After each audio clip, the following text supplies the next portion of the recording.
একটি ঘড়ি 540 টাকায় বিক্রয় করলে 10% ক্ষতি হয়। ঘড়িটি 660 টাকায় বিক্রয় করলে শতকরা কত লাভ বা ক্ষতি হবে? এটা চাকরি পরীক্ষা আসে একটি অঙ্ক। আজকে অঙ্কটা সমাধান করব।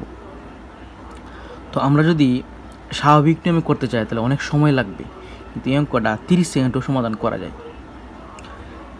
540 টাকায় বিক্রয় করলে এটা হচ্ছে তার বিক্রয় মূল্য। আমরা সবসময় ধরে নিব ক্রয় মূল্য হচ্ছে 100%। ক্রয় মূল্য কত? ক্রয় মূল্য 100%। তাহলে 540 টাকা হচ্ছে বিক্রয় মূল্য। বিক্রি করলে 10% ক্ষতি হয়, মানে এই 10% ক্ষতি হলে কত হয়? 90। তাহলে এই 90%-এর মান হচ্ছে 540 টাকা, আর ক্রয় মূল্য হচ্ছে 100%। তাহলে 1% কত হবে? 540। আমাকে পার্সেন্টের মান বের করতে হবে, শতকরা কত লাভ বা ক্ষতি হবে। তো পার্সেন্টের মান বের করতে গেলে 540 সমান কত? 90%।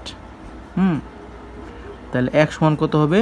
90/540। আর এখন কত টাকা?